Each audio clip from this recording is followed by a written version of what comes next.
If you've got a question for Emmanuel, go ahead and press the raise hand button now. We'll start with Luis Morales. Your line is live. Hola, buenas tardes, Emmanuel, ¿cómo estás? Buenas tardes, hermano, ¿cómo estás? ¿Todo bien? Bien, sí, muchas gracias. Hablamos contigo después de la pelea que tuviste cuando pasaste a esta semifinal de peso pluma.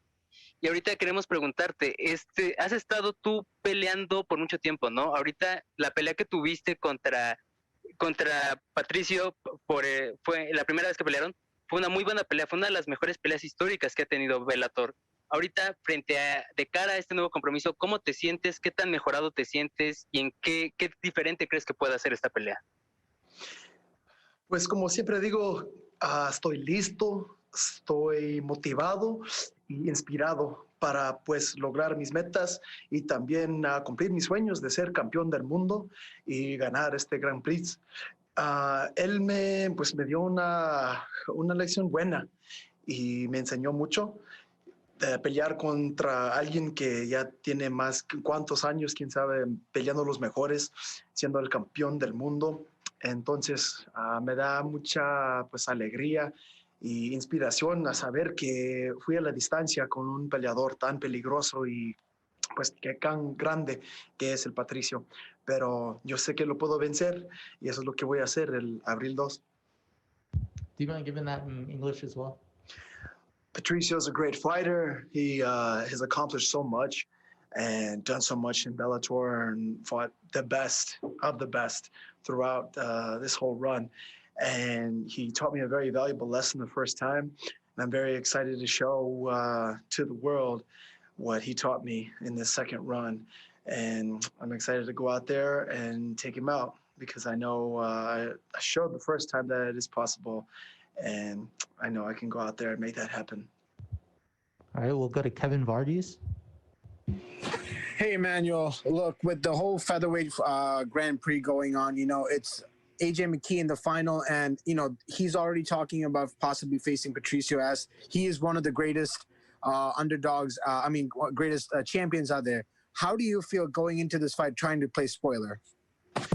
Oh, it's going to be great. And he will have that opportunity. Once I defeat Patricio, then I will defeat AJ, and then they can go ahead and battle that out at lightweight like he said he wanted to, and we'll see if me and AJ have a rematch at 55 or a trilogy with Patricio Pitbull. So however way this goes down, either way I come out victorious, but we're going to have some exciting things coming up. So the matchmaker, Rich Chow, and the big boss, Scott Coker, can be busy. We'll throw it to Jay Anderson. Emmanuel, welcome back. To start, Patricio decided to challenge Max Holloway the other day, and that's not the first time he's called for a cross-promotional fight recently. That, let's be honest, is never going to happen. Do you feel that he's overlooking you at all, or do you take any disrespect from that? I wouldn't say disrespect. I get it. Everyone's trying to make a name for themselves while we're not being active right now, and it's, with everything that's going on in the world, it's difficult to fight as often as we'd like, I'm sure, and to stay relevant. So in any way, shape, or form, I understand on where he's at, wanting to cement his status is, better than those guys. But it is what it is, as Max Holloway would say, right? But I'm obviously more focused on the two men that I've only needed to be focused on, and that's Patricio Pitbull and at the end, AJ McKee. But I know that there's obviously great fighters everywhere, but I believe with what we have now, this right here, I'm going to bring some more excitement to the table. Absolutely. And the other thing I wanted to ask you, you kind of touched on it. It's not an easy time to stay active. And originally, Scott had talked about maybe this was going to get back underway in January, or at least the first quarter. Is it a little frustrating to be waiting till April? A little bit, but patience. Patience is a virtue.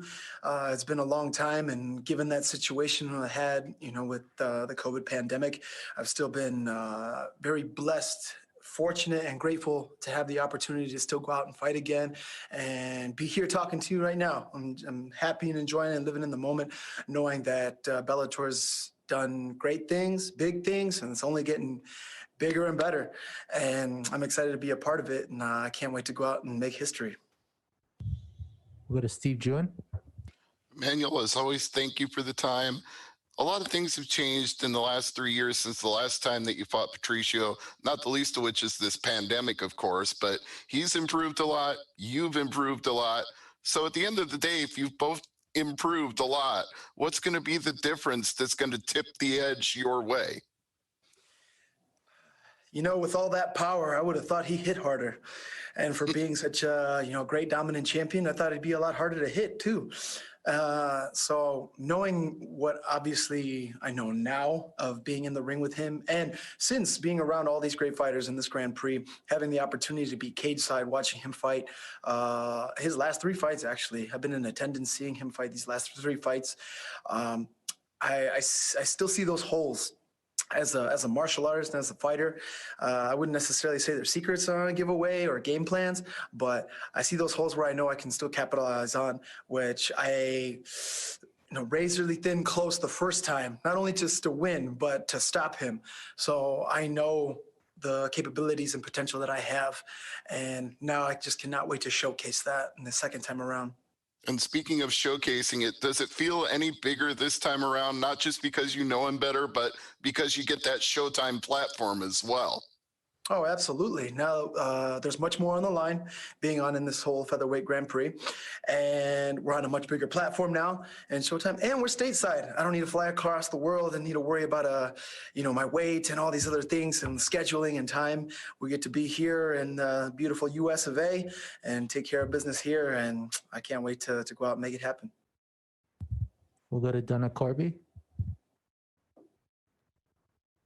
Hey, Emmanuel, what's up? How you doing, my man?